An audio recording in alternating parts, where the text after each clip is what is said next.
राम राम. मी प्रकाश महाजन, महाजन आणि Mahajan YouTube चॅनलसाठी. MIM याच्या नावातच कट्टर धार्मिकता दडलेली आहे. या MIMने मागे टिपू सुलतान यांची जयंती फार मोठ्या प्रमाणात साजरी केली होती. या टिपू सुलतानचे एक पत्र आज उपलब्ध आहे. त्या पत्रात तो स्वतः म्हणतो की मी जवळपास 4 लाख हिंदूंना मुसलमान केले.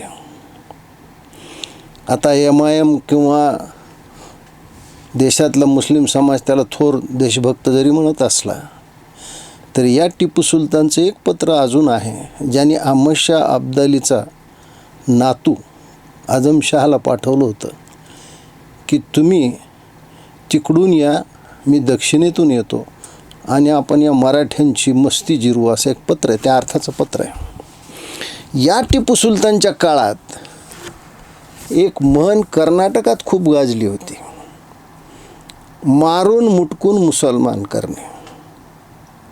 मारून मुटकून हे त्या काळात सत्ता होती, त्याच्यामुळे जबरदस्तीनं छळ करून त्रास करून या टिपू सुलताननं त्याच्या बाप हैदरने घोरपडेंना, मोरारजी घोरपडेंना कसा त्रास दिला.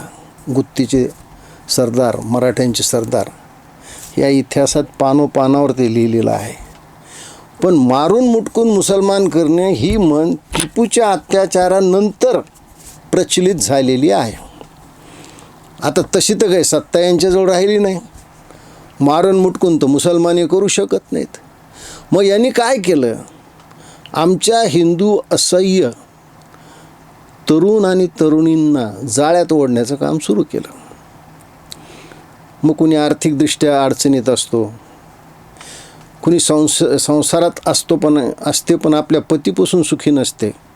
एक प्रकरण माझे ज्येष्ठ सहकारी सुशील कुलकर्णी यांनी नुकतंच उघडकीला आणलं होतं. म्हणजे प्रलोभन दाखवून भावनात्मकदृष्ट्या त्यांना ब्लॅकमेल करून मुसलमान करण्याचा नवीन उद्योग या मुसलमान लोकांनी सुरू केला आहे. आणि महाराष्ट्रात या सगळ्या उद्योगाला आधार कोण देतो, तर MIM देतो. आता बघा, नाशिकमध्ये एप्रिलमध्ये गाजलेलं TCS मधलं धर्मांतर प्रकरण आणि त्या प्रकरणातील प्रमुख आरोपी निदा खान ही सापडली कुठं, तर छत्रपती संभाजीनगरमध्ये MIMचे नगरसेवक मतीन पटेल यांच्या घरात.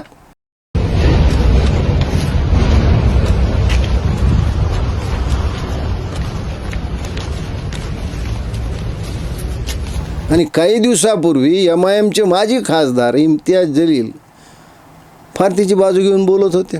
एक बड़ी IT कंपनी आप लोग सोशल मीडिया के ऊपर देख रहे होंगे, हमारी बहन निदा खान जो इस कंपनी के अंदर एक टेलीकॉलर बोल के काम करती थी, लेकिन उसको इस तरीके से मीडिया के जरिए ऐसा उसको रूप दिया जा रहा है कि मानो हिंदुस्तान की सबसे बड़ी दहशतगर्द वो है. उस बच्ची को, उसकी वालदा को, उसकी खाला को मैं मिला और मैंने उनसे एक बात कही, सारे के सारे तुम्हारे खिलाफ हो सकते हैं और है तुम्हारे खिलाफ, लेकिन आधी रात को तुम आवाज देना, तुम्हारा ये भाई, तुम्हारा ये बेटा तुम्हारे लिए चट्टान की तरह खड़े रहेगा. ती काय आरोपी का, कोर्टाने तिच्यावर आरोप सिद्ध झालेत का, ती काय गुन्हेगार आहे का, गुन्हा सिद्ध झाला आहे का?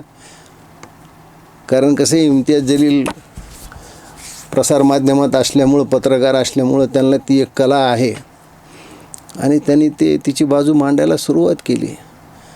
माझा एवढाच प्रश्न आहे, जर निदा खान जर आरोपी नव्हती तर मग ती पोलिसापासून का पळत होती?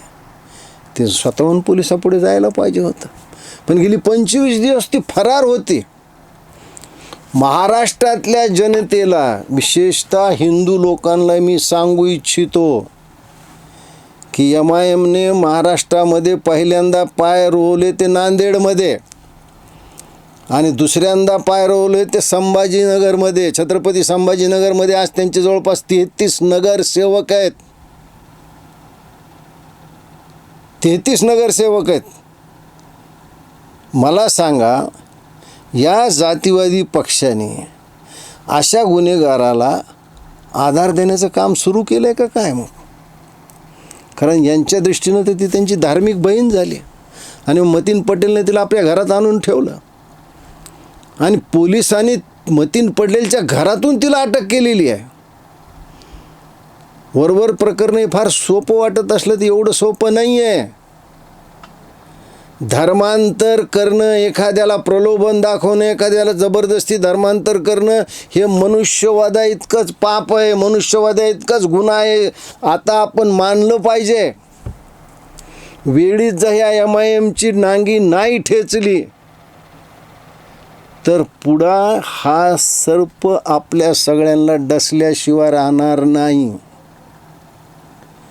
म्हणून मी अशी मागणी करतो की या मतीन पटेलचं नगरसेवकपद स्थगित तर ठेवा.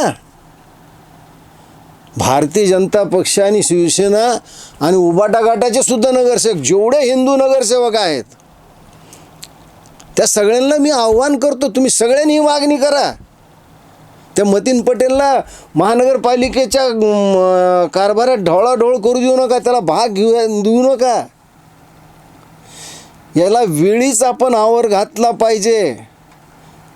आग दुसऱ्याच्या घरात लागली म्हणून जर आपण शांत बसतो तर त्या आगीचा दाहक, त्या आगीच्या ज्वाळा आपल्यासुद्धा घराला त्याच्या पोटात घेतल्याशिवाय राहणार नाहीत, गिळंकृत केल्याशिवाय राहणार नाहीत.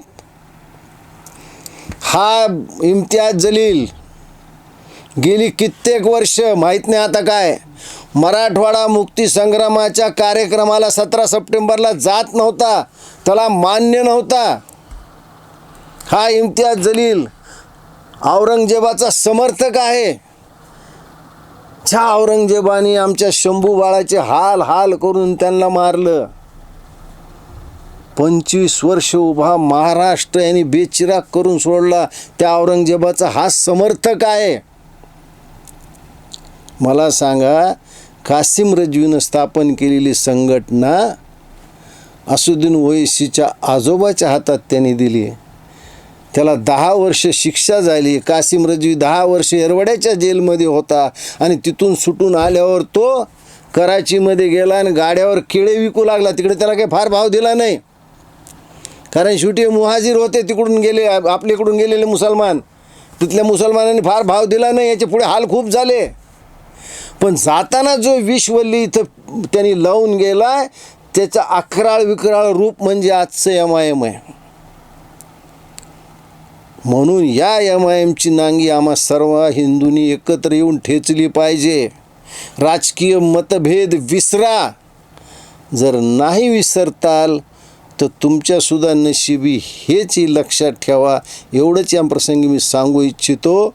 मी एवढंच म्हणतो, बुढ़ाऊ तो मर गए, औलाद छोड़ गए. ही औलाद म्हणजे MIM आहे. कासिम रजवी तर मेला, पण MIM आपल्या बोकांडी बसून गेला.